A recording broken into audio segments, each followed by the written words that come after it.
We're going to devote our energies to sports and gardening, all the cultural pursuits as far as they're concerned. In fact, we're going to put the goons to sleep.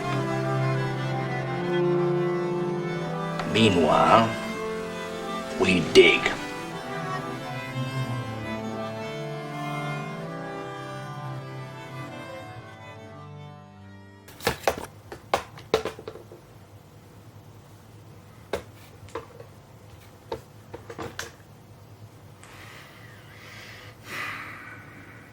Oh, we're recording. How about that?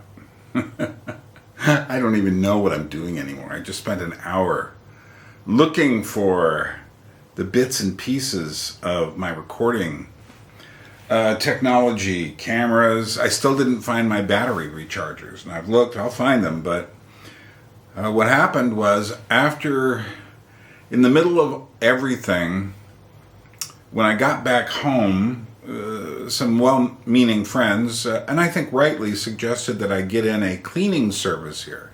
Now, I think a cleaning service means one thing to one person and another to another. I expect them to clean the floors, clean the ovens and all this stuff. What they took everything out. Cups and pieces. I'm still looking for a pair of leather gloves that I had. They probably looked pretty dirty to these people, and maybe they threw them out. And I used them for pot holders. They were welding gloves, and now I can't get them here sent to me. I can't get them sent through Amazon because, I don't know, leather or whatever. Anyway, many things were misplaced during this time. And I am not 100% or even 80% well yet. But I'm trying to put my life back together. So this is my first video. I have no idea what I'm doing. I mean, literally. Maybe I should turn this on, the recorder for the sound. Let's see if that changes the sound right now. It probably will, because I'll add it on later. But, yeah, I have no idea what I'm doing. It's just all the parts of this. The camera was over there, bits and pieces of wires over here. Can't get the batteries working. I have one battery, but I think it's only got half a charge on it, which wouldn't get me through this video most likely.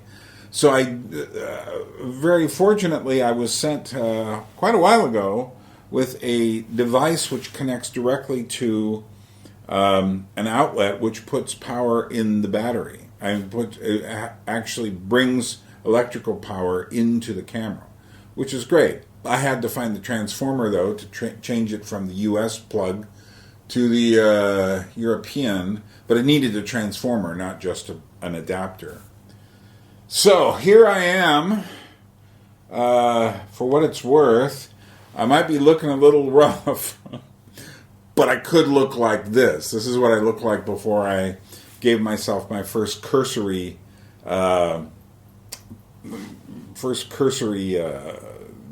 haircut, basically one-handed.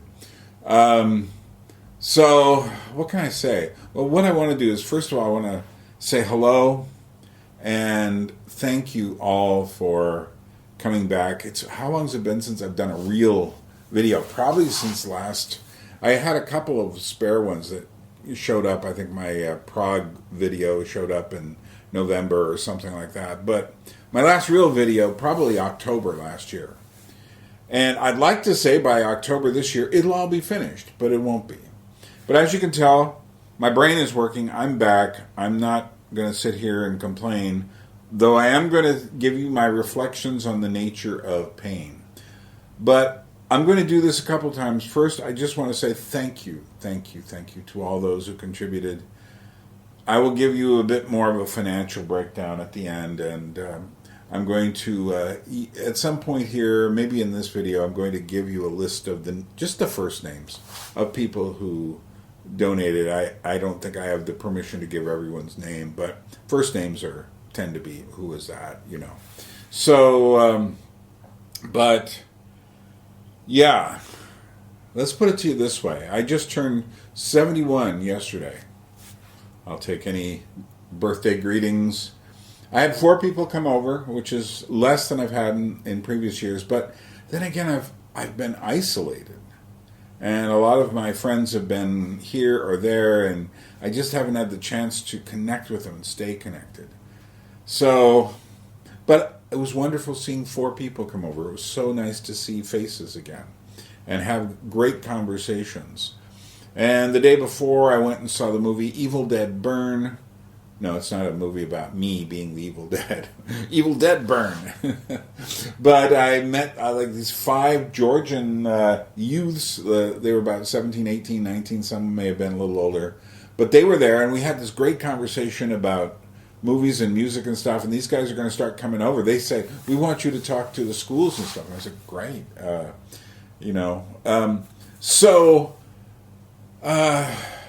I'm going to give you a bit of a recounting of some of the things that happened, but what I'm going to do is put a special emphasis on the kinds of pain I experienced. And in some ways, this is all I can give you because some of it was so bad. And I'm not going to try to go into how long this went on or what this did or everything, but I want you to get an idea that you can survive pain. I also want you to understand that having empathy for someone else's pain is actually a very, very difficult skill. So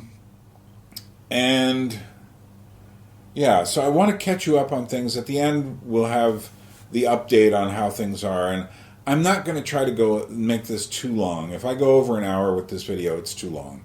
Not that I'm going to edit it, because, like I say, I am only at the point now where it's like, how does this work again? I mean, when I went to find this stuff today, I'm still trying to figure out how the video worked. It's just like, how did that autofocus thing do it? I'm glad I have this direct power to the current.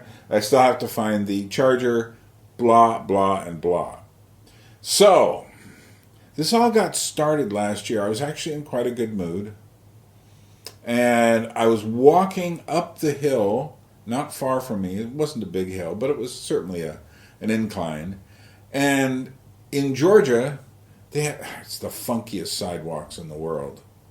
I'm sure there are others in other countries that are like this too, but this certainly isn't anything like I would find in America or most of Western Europe. But what happens at a certain point is there's a split between one side going up as an incline, and then you go straight, and then there are stairs at the end. And I decided to go up the side that had an incline. It wasn't really made for that. I was walking kind of on a bulkhead, but it didn't seem that dangerous to me. But there was no guardrail, as there often is in these situations. And I, clumsy me, stumbled with my foot and fell down. It was over a meter, over a yard. I mean, it was more like 4 feet, if you're talking American terms. Straight onto cement, straight onto a very unfinished, rough-hewn stair system.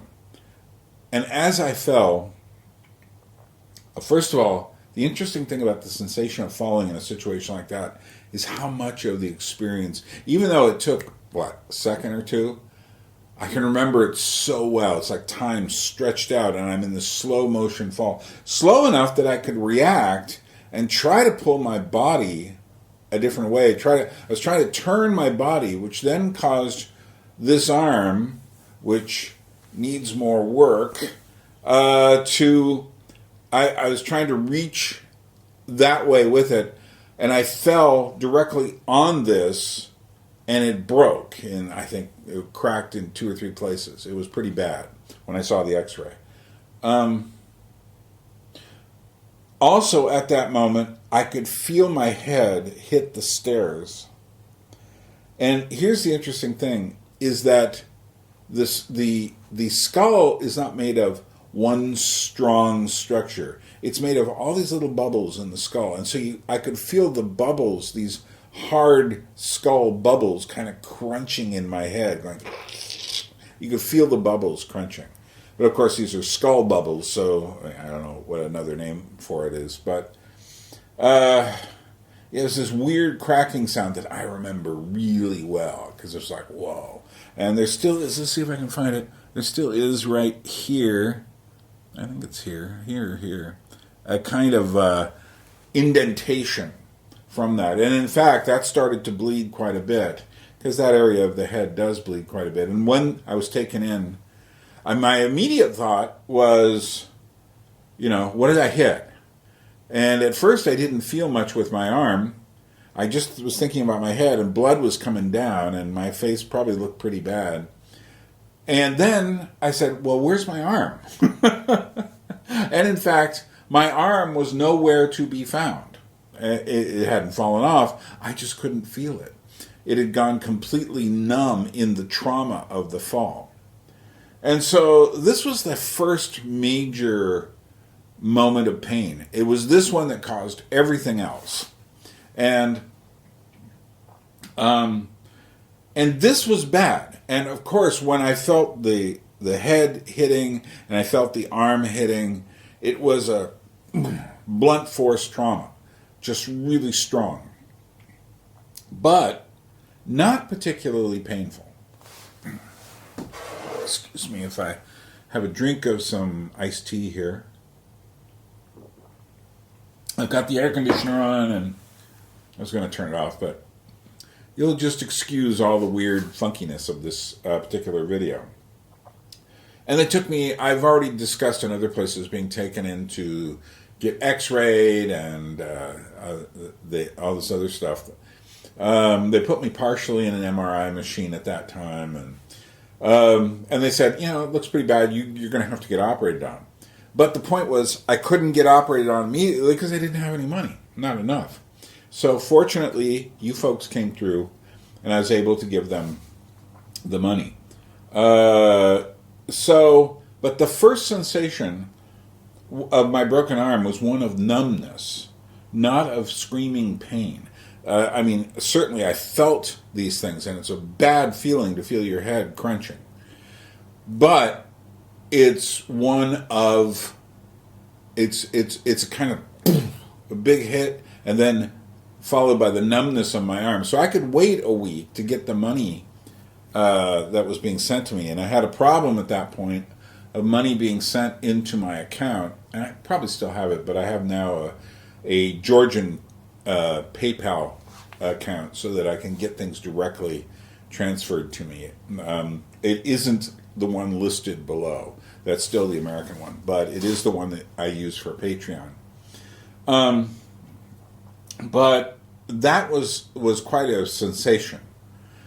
But as I have mentioned perhaps somewhere else, a nurse, after my spinal operation, which comes much later, came up to me and said, the pains you went through, on a scale of 1 to 10, how would you rate them? And I said, 12?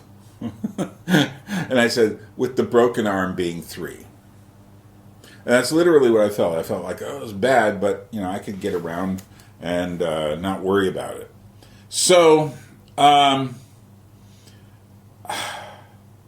I was counting 10 as the time that they ran out of, that my teeth were so strong as they were trying to pull a tooth, that they had to, that the Novocaine, lidocaine, whatever it is they were giving me, stopped working.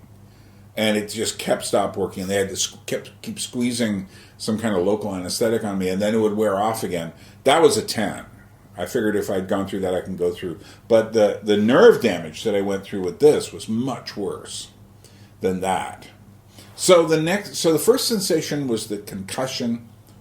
The next one was this numbness of the arm, which I'm kind of back to, and I'll explain at the end. Then, of course, after I had the operation, I was sitting around a lot, as I'm doing now, because it's hard to move a lot. And I started feeling these pains in my back, and I feel some pains now, but they're different.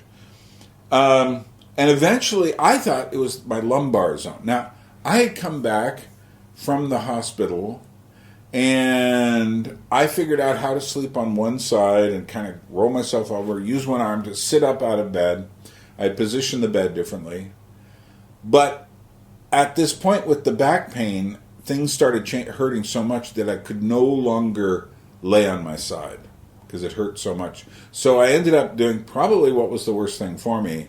I could only sleep sitting here. Now, because I thought it was lumbar pain, I just kept thinking, okay, I've got to do some exercise. I've got to give it a rest, because what's happening is I'm not giving it a rest. Whereas now I can sleep on my side, and in the morning I'm relatively relaxed. But what started to develop were these muscle spasms. So I would see my muscles just shake. Now at first that wasn't a big problem, and I would get up and and then I would feel like this shaking. But eventually the shaking started getting really bad. And it got so bad that eventually it prevented me from walking, which was the thing that sent me to the hospital. I realized when I can't even get up to get a delivery from the local delivery system, I'm in trouble. And I called my physical therapist who was working on my arm over, and he said, you have to go to the hospital. Doing the classic male thing where you just put that off. Women are much more willing to go to a doctor, and I think men generally are like, I don't want to do that. Then I started to get not just muscle spasms, but these nerve spasms. Now these are very different. And what they would do is they would go across my belt line, they would go on my side, and at first he was like, oh, and then they'd be gone. Eventually, it started being a pain so bad, as I was telling you about. But it slowly developed that way over a few months. So I was thinking like, okay, I'll get through this. And after every one, I would recover. So I would get it if I stood up, and I would get it if I sat down. And then if I just didn't move or kept moving when I stood, they would go away. But I didn't know what that was. And that was the thing that with the muscle spasms that sent me to the hospital. But those were so bad at the end that I couldn't. It was just like someone stabbing me. But it felt like I understood what it was. And I kind of did. But that was really, really, really painful. Not as bad as the day they took me to the hospital. And I couldn't walk there.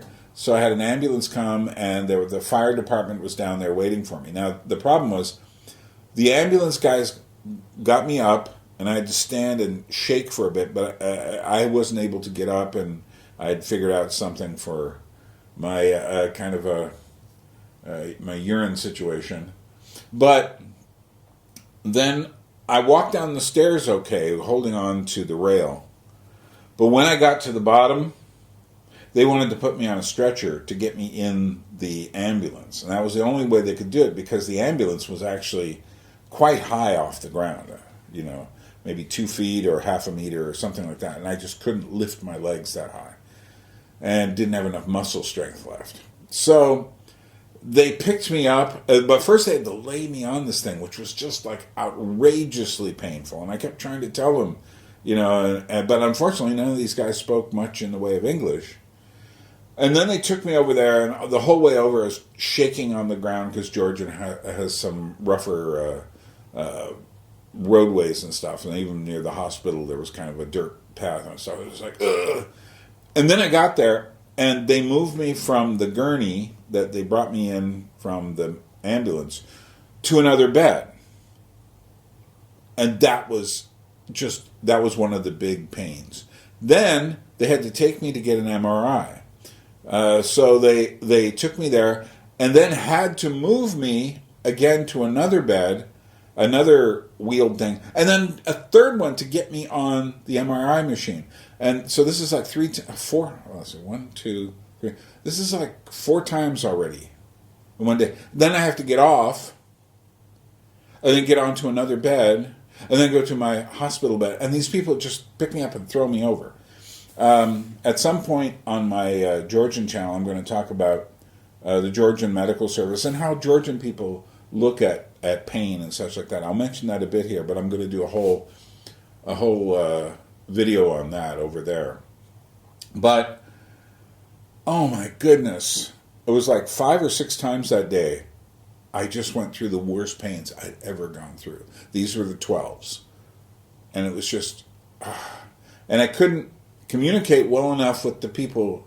They weren't gentle with me. They would just pick me up and put me down. But I guess they did that because I was squawking so much about the pain. They just sort of said, no, we can't deal with this. We'll just move him. It was kind of like, we'll put you through the pain and then it'll be over. So it was eventually. And then I went through the operation.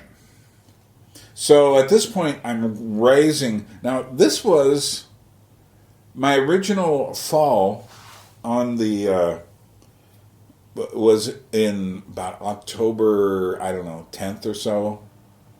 This was March 15th. And I remember precisely when it was, because I had walked with a cane all the way over to my, where there was a bank machine where I could put money in to pay my rent. And I had to take money out and put it out. And the trembling was so bad, I couldn't even stand up. It was like buckling my knees. And this group of young Georgian guys helped me. They called a taxi for me, but that was incredibly painful to try to sit. Then an ambulance came, but that was incredibly painful to try to do anything with them. Finally, we decided, okay, just put me through the pain. I'm going to get a ride back home. This was the night before the ambulance came for me. But the other ambulance took me upstairs. They didn't have to carry me because I could walk still. But just incredible pain, and I could no longer go anywhere. And when I got here, I could no longer even get up to the door. So, yeah, that was the end of things. But then I had the operation. Now, I might talk more about the actual hospital and the operation over on the other video about Georgia and medical services and the Georgian attitude towards pain. But let's just say this. The next day, I was just on my back, and I couldn't walk. And I was there in the hospital for 2 weeks, and I didn't get to walk at all while I was there. So I had to eventually be carried by a couple of very strong guys. If you've seen me, you know how big I am. Up one flight of stairs to here, and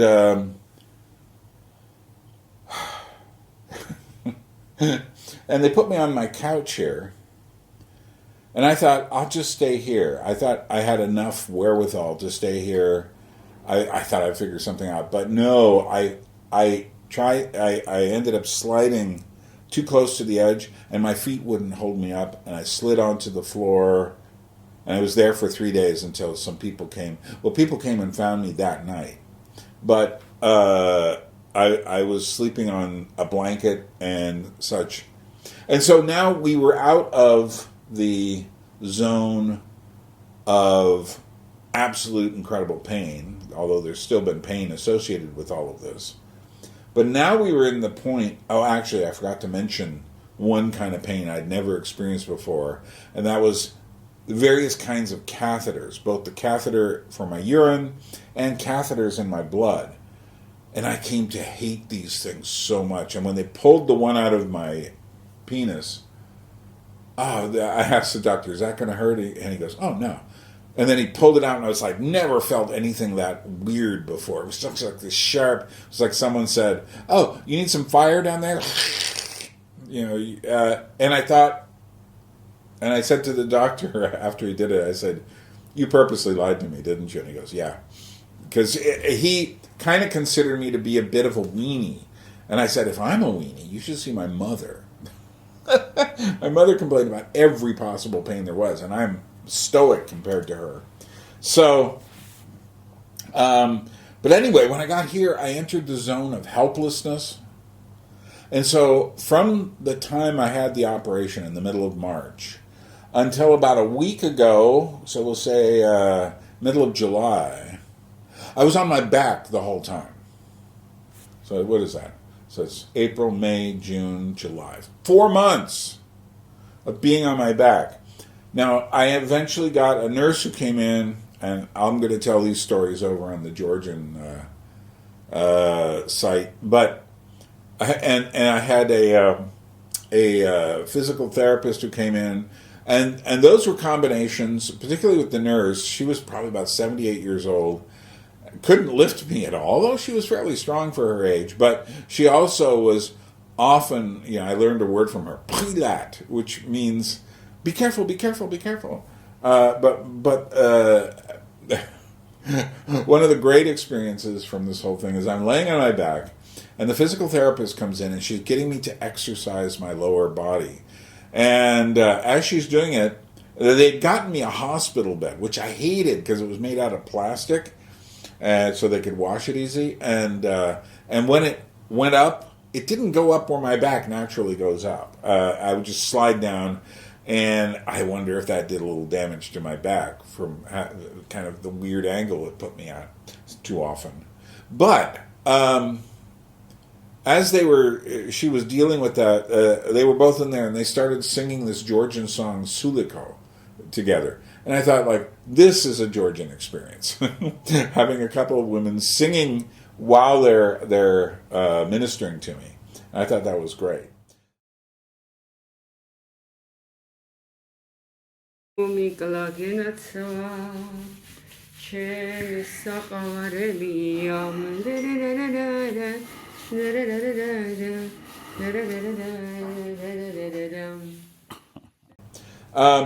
no, so for this whole period, we left the period of intense, crazy pain and entered the period of humiliation, which, if you start thinking about it, well, Byrne, how did you do your basic daily oblations and, your bowel functions and stuff like that? And I said, well, there was a lot of constipation.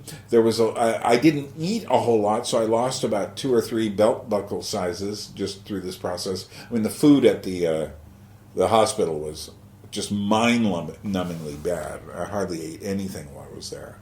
They had some kind of rule that, anything that wasn't white, we won't feed you. So, but then there was, so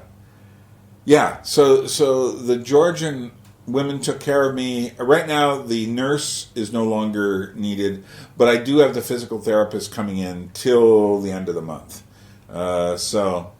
And that's good, and they've been extremely helpful, and I'm really grateful for them, even though sometimes just the frustration. I did learn more Georgian words from it, and that's really good.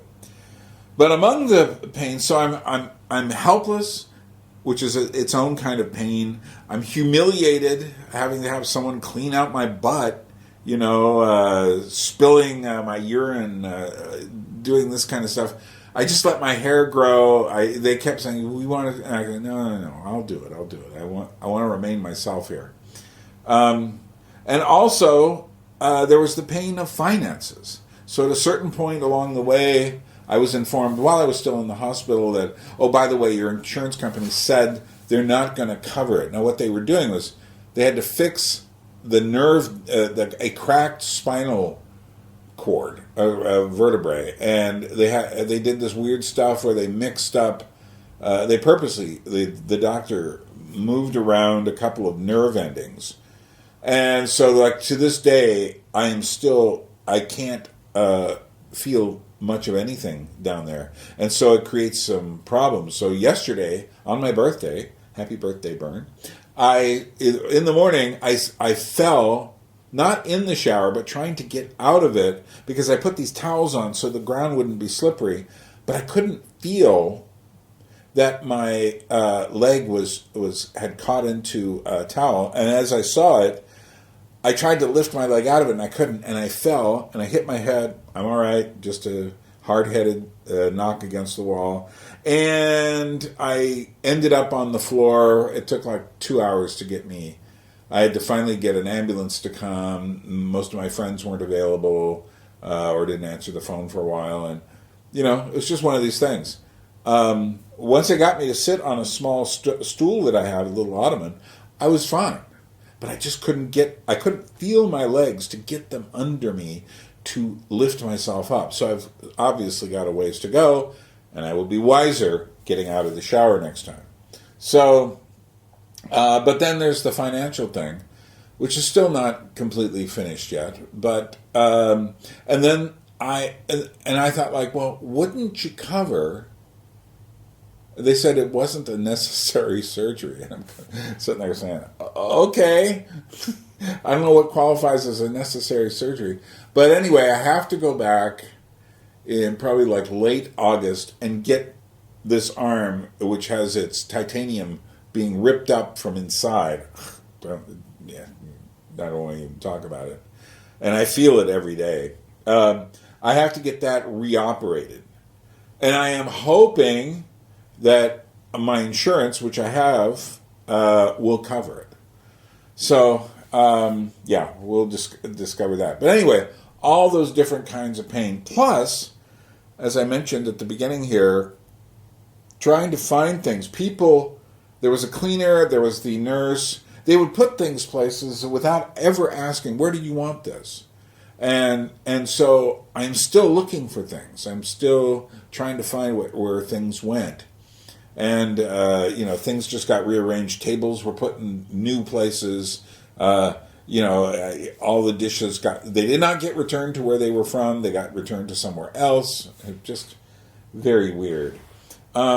So there's just this pain of reorganization, which I am certainly not finished with yet. So, and then going through the operation again, I'm looking forward to that as being like, okay, I've already done this, and that's nothing compared to the spine stuff and the nerves. Nothing compared to it.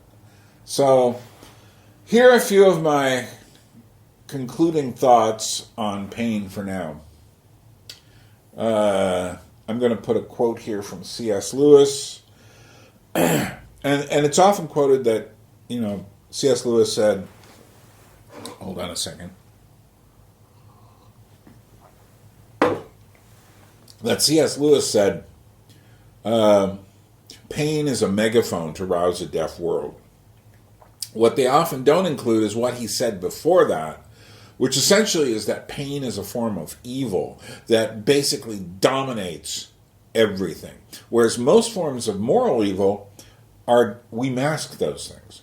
But pain is, one of the things I see is that it screams at you. And it screams in all sorts of ways. So sometimes it's really loud, sometimes it's something inside that you don't quite know what that is. It's a dull kind of thing. But pain focuses you on pain. It doesn't focus you on the rest of the world. It focuses you on pain. That's also why pain is related to evil. Because when you're focused on your own pain, you cease thinking of other people. So one of the things that, when I was going through these incredibly painful spasms, I had to say to myself, okay, I'm going to use these painful spasms, not for my own, I'm not going to sit there and go like, oh, I'm in pain. I instead did something like this. When I felt one coming and it was going to be so bad, and one of the reasons my arm got worse is because I would try to grip onto something during these moments of pain, and I couldn't control it. But I would pray for somebody at that point. I didn't have a list of people I was praying for. I was just like, whoever would come to my mind during this moment of pain, I would say, dear Jesus, help them. Why? Because to focus on yourself, to focus on your pain. I'm afraid that's what my mother did too much. She thought so much about her own pain that it got to her in the end. It was the thing that took her out in the end. She couldn't stand living because she kept thinking about her pain. Whereas, I had, at the beginning of this, after I had fallen the first time and put out a request, which I did 2 more times for financial help, there was a guy who wrote on the first guy to write something under the video. He basically said, it's time. Sometimes you just have to think about ending it. And yeah, that's what he meant. There was someone else who wrote and saying, oh, I'm sure he didn't mean it that way. And then the guy wrote and said, yeah, I did. And the more generous soul who thought, I'm sure he didn't mean that, suddenly said, whoa. But what that guy did by acting like a total asshole was he essentially told me, last time I had something traumatic happen was when I turned 50. And I broke my wrist sliding on the ice in Alaska. And then I went traveling through Europe after that. Best trip of my life. One of the best. But And I thought to myself, okay, well, it's been 20 years for the next traumatic event. Let's see, 20 more, be 90. I can go then. But I'm going to get there. And that's what this guy did to me. He says, you know what? I'm getting to 90. I don't care how much pain I go through. I'm getting there, if I can. So, but like I said, evil is often done in the name of past evils. So people who want restoration, recompense, and they're demanding it from you, have to do this, you have to respect me. It's evil because it's demanding of people something. Hitler and the Nazis, what do you think they were motivated by? They were motivated by revenge. They felt the pain of their own country being humiliated. What's communism? Too many people have been humiliated. In the name of all these people, we're going to have a dictatorship of the people, and we'll kill, 100 million people to make sure. But it happens on the micro scale, too. People will often say things like, well, I deserve this to happen to me. I haven't got time for your pain. And that's something I learned, is that pain, one kind of pain, does not bring empathy for another. And I went through various kinds of pains, as you can see here. And some of these were on the very most serious level. But you know what? Even though I went through all these pains, I still don't know what it's like to go through cancer. I don't know what it's like to have a gunshot wound. And there's so many other things. We tend to, when people look at my arm, which needs work, they go, ooh, because they can see it. But when I try to tell them about my back, they don't quite get it because you can't see it. So back pains, people tend to be less sympathetic towards. Same with bowel movements and stuff. Unless you're shitting on the floor, people are not going to believe that you have problems because you do this in private in the bathroom. So that's one thing I learned, is that empathy only goes so far. But you need to take what you have learned from pain and apply it to other people. Not in a kind of like, you must feel so terrible. Because that's not what a person in pain wants. They want to know that there will be some ending, some relief, somewhere.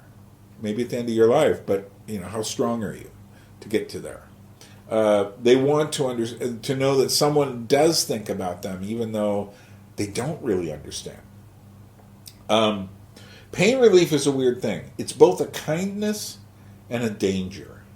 And of course, all the drugs for pain relief are the worst drugs, especially the ones that really do bring pain relief, the opioids.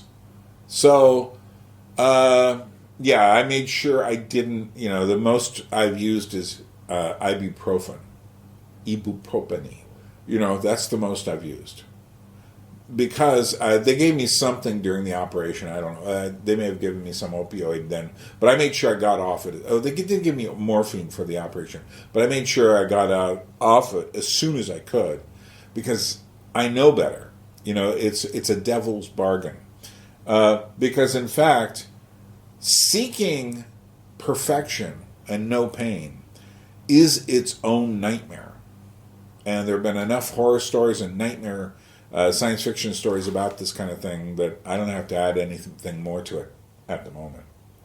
And also the thing I really realized going through all this is the difference between the attitudes that I, as an American, and a Georgian go through it. And I was talking with a Russian friend yesterday, and she certainly understood the Georgian side.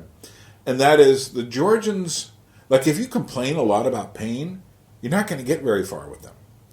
Why? Because they're kind of like, well, this is normal life. Life is filled with pain.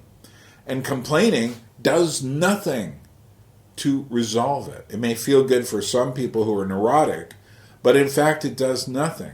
And I am not a complainer. But even I had to go through moments when I was just like, And the Georgians in the hospital tended to look at me like, he's a bit of a baby. But no, it was not that bad. But they still because they tend to look at it like I was talking with some of the Georgians when I'd realized this. And they said, yeah, we don't even like our children to react to needles.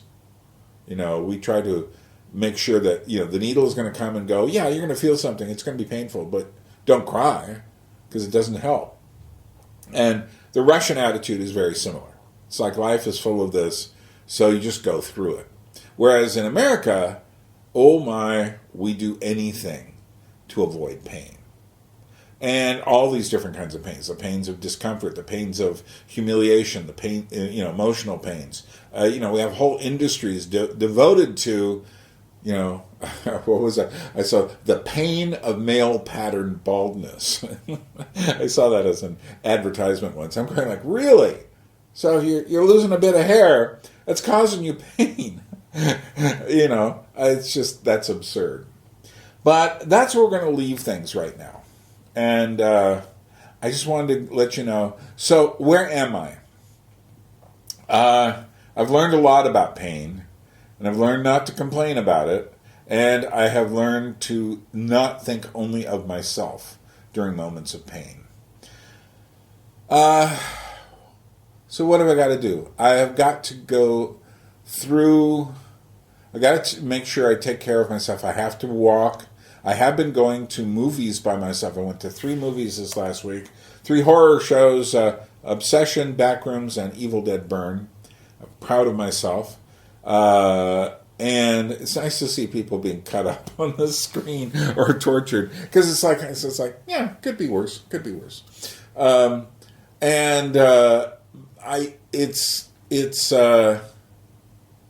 I was able to get there on the bus by myself, which I considered a victory.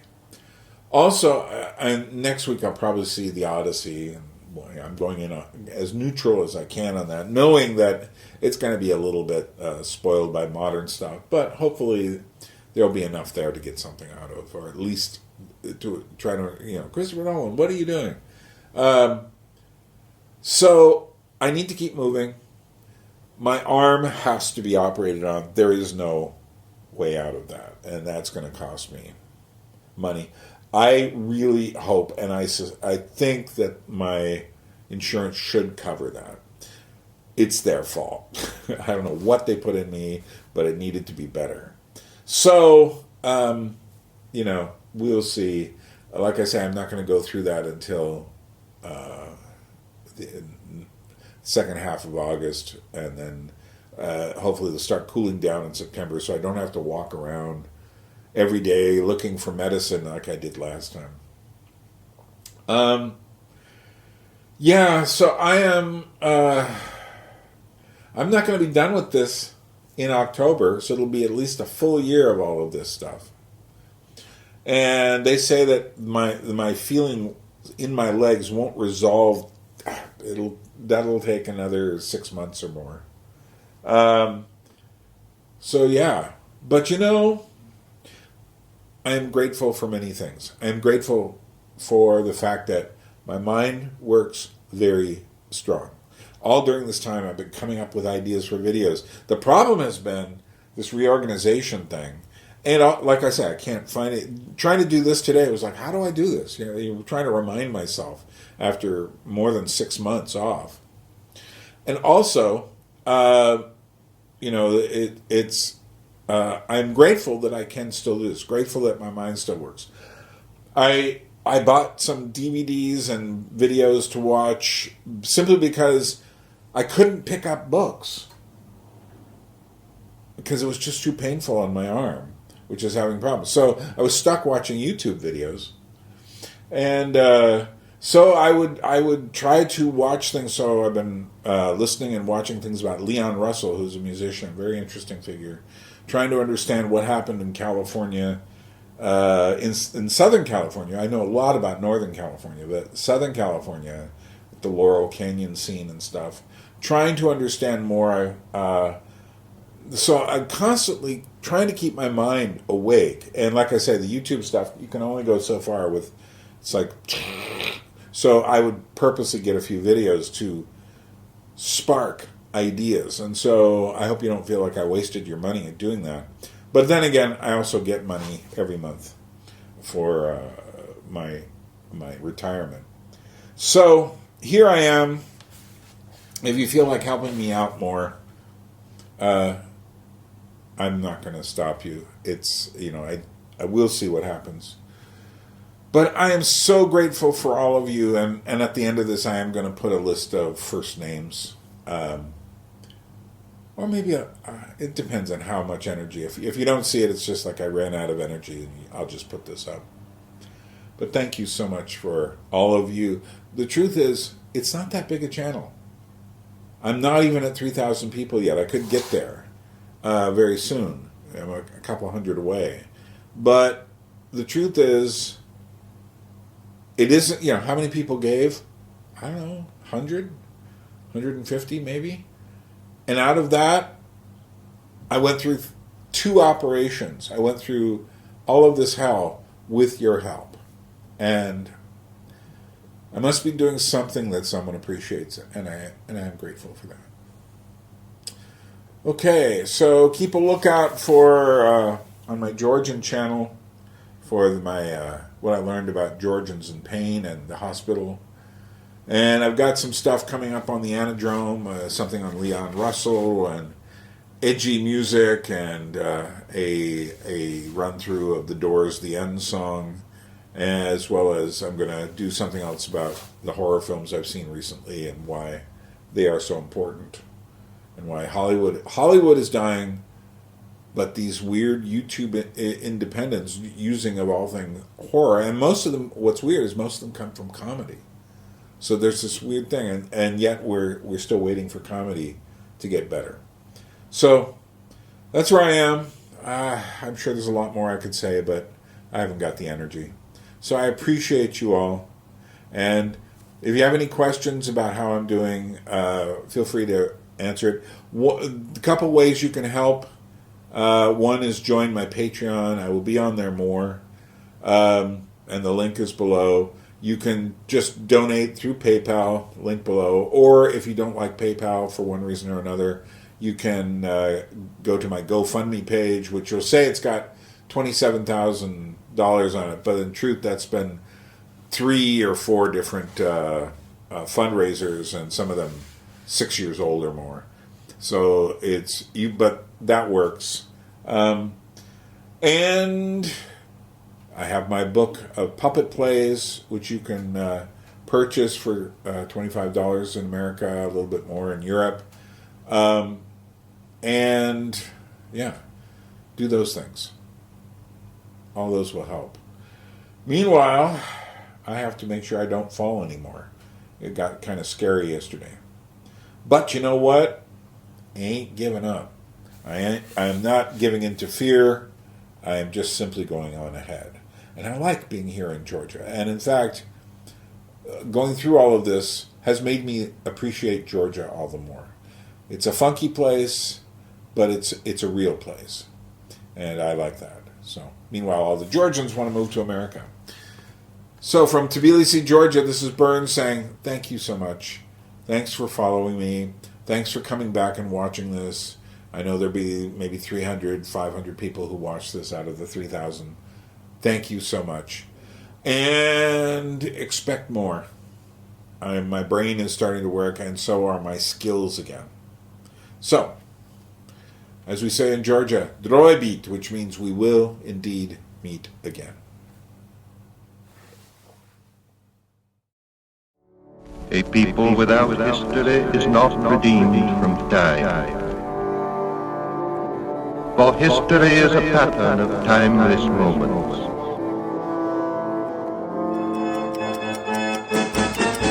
It's here, rescued from Alaska. This year, my first ever book, 3 Motions. Motions is an old English word for puppet shows. Indeed, there are 3 puppet plays here written by myself for my Alaskan puppetry classes, including my versions of the medieval classic Everyman, cleverly entitled Every Puppet, and even better, my retelling of the Faust legend, updated for the 21st century, also very cleverly, with a special introductory essay on the meaning of puppetry. Now, are these 50-page booklets physically worth the $25 price? No. But this isn't about material possessions. This is about being part of this odd channel and whatever it is we're doing here, trying to understand things. And these little booklets are unique. Each one is numbered and signed by yours truly. When they sell out, they are gone. I will never reprint them. Special deals if you want multiple copies for a production of your own. Just let me know you're doing it.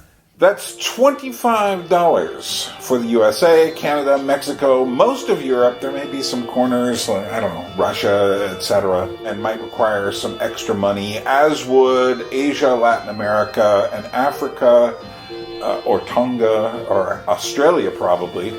I'll have to add another $5 or so, depending on where you're from. But part of the money goes to my assistants who are shipping these from me from their respective American and European locations. Use the links below, PayPal, GoFundMe, and make sure you add the word book, B-O-O-K, book, to let me know this is not just a normal contribution to the channel, which you can still make. This book will not last long. Help me keep the channel alive. I get no other funding except from you, the viewer. I don't get it from YouTube. I don't get sponsorships.